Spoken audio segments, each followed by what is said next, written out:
So today we're talking about the Innovate table. Now you've done quite a few of these in class, so it isn't anything new. I wanted to go over it with you just in case that you've forgotten over the last 6 weeks. It has been a while. So what we're going to do is, what is the first part of a narrative? The introduction. So in my introduction, what do I need? I need a character and I need my setting. So I need to make sure that I've got my character and my setting. Now, with the character, there's two things that are really important. The appearance, what they look like, the appearance, and on the inside, their personality. You need to be able to describe their appearance and their personality in the introduction. Two very important things for a narrative. So we're talking about the Iron Man, written by Ted Hughes. The main character's name was a farmer's son called Hogarth. So when I look at my Innovate table, I know that in the Iron Man, there's a farmer's son called Hogarth. But in my story, I may not want it to be a farmer's son called Hogarth. I might want it to be a teacher's daughter named Lily, or a builder's son called Roy. So this is the chance for you to have a look at what the Iron Man has already done, and then you look at your story and you have a look at what you want it to be. What are you going to put in your story? I want to see your creativity for your character this time. And my character's name is going to be a girl, because I want it to be a girl named... girl named Chelsea. I'm going to say that her appearance is, she has blonde hair. She is wearing shorts and sneakers or trainers and a t-shirt because she likes to run around. She's kind and adventurous. So I am describing her personality. So you already have been given the information for Iron Man, so super lucky this time. You don't have to fill out both columns. But for the Iron Man, we know that he lived on a farm with his father, his mother, and his baby sister, because we've found that information in the book. Whereas in your story, you need to tell me, where is the setting? Chelsea lives by a lake, but I need to add some interesting adjectives, because lived by a lake, I could do that, but I want to make it exciting. So lived by a lake with water as sparkly as a diamond. So then I've added a simile in there as well. What is the second part of a narrative? So I start with my introduction, and then things start to get a little bit complicated. It's my complication. It's when drama starts to build up. So some people refer to it as a build-up. You need to describe what your character is doing and how your character is feeling. It's more interesting to read a story that we know how the character is feeling the whole way through. Okay. So we know that he was fishing when he saw the Iron Man, and he was terrified and he ran down and he told his family.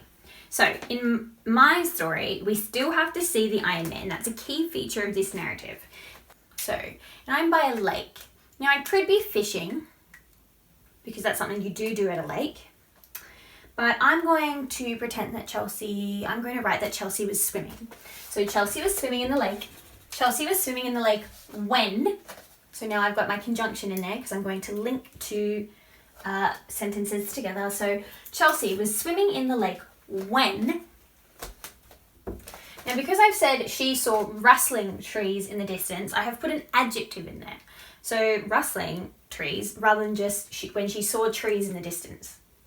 So she saw rustling trees in the distance. Starts to create that drama. Starts to put our reader in a little bit of suspense. Things are starting to get a little bit complicated now. I've described what my character was doing, but I haven't described how they're feeling yet, which is really important for our reader. Chelsea was swimming in the lake when she saw rustling in the trees in the distance. Then a giant Iron Man comes out. I'm going to be petrified, aren't I? So she sees the Iron Man that who is taller than a skyscraper. I'm going to write who is as tall as a skyscraper so that I'm adding another simile in there. Is petrified. So I'm describing how my character is feeling, which is, again, really important. And then, how do they react? She's going to jump out of the lake and run all the way home to tell her parents. Now, what I would really like to see, but I don't have enough room here, is to describe what the Iron Man looks like in this section. So to give myself ideas of that, I'd probably put an Iron Man in the middle and write adjectives around him to describe that. But you've already done that. So the first part of our narrative is an introduction. We introduce the character, the setting, and then we get a little bit complicated. So we have the complication is the next part. This is where drama starts to happen, things start to get a little bit complicated. So in this story, we know that the Iron Man has come, and that's a scary thing. So the next part is my favourite part, and this is the most dramatic part. This is the third very critical part of our story, and you need to write one really well. It is the climax. It is the most dramatic part.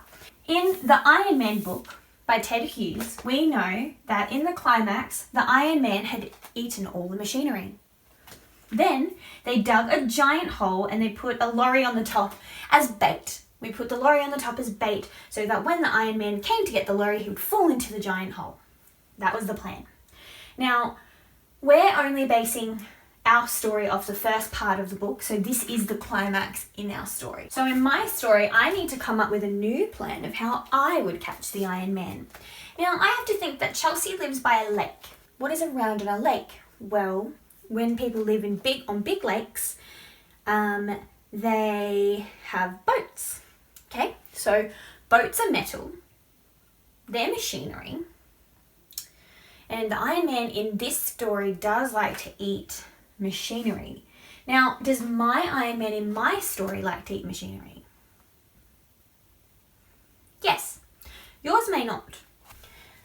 So Chelsea and her family gather up everyone in the village.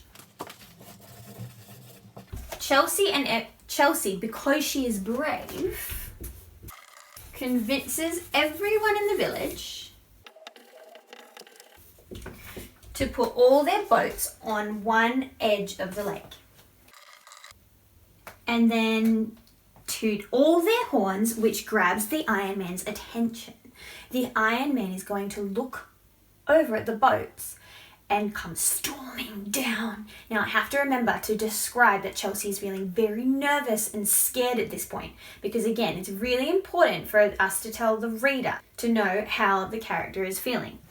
Then now that they've got the Iron Man's attention, the Iron Man comes down and then the boats all start to move.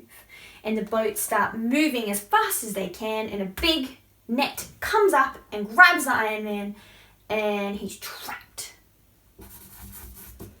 And that is my climax. So we've done our introduction, our complication, our climax, and then we need to do our resolution, which is the ending. What happens to the Iron Man? So we know in the novel by Ted Hughes that he was caught in the trap and buried under the sand and dirt.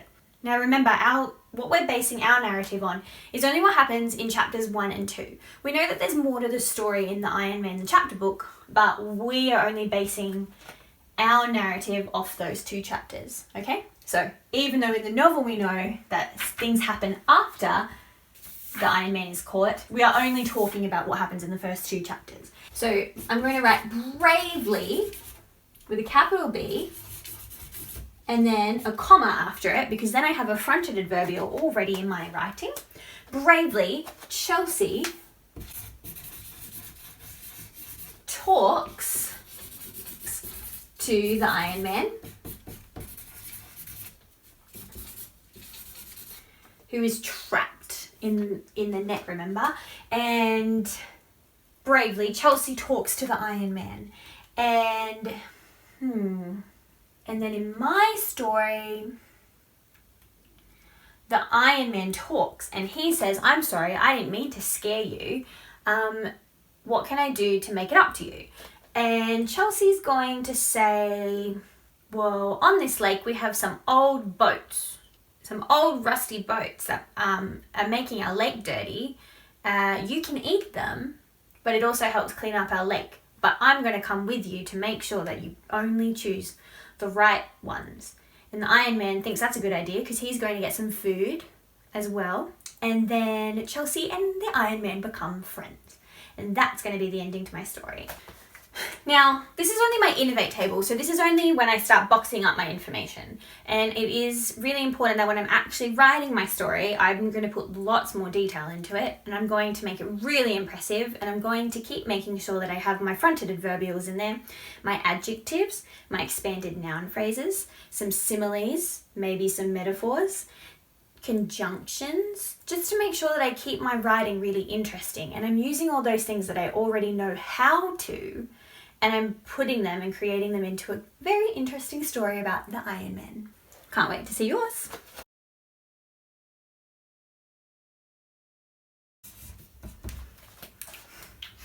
All right. Bye.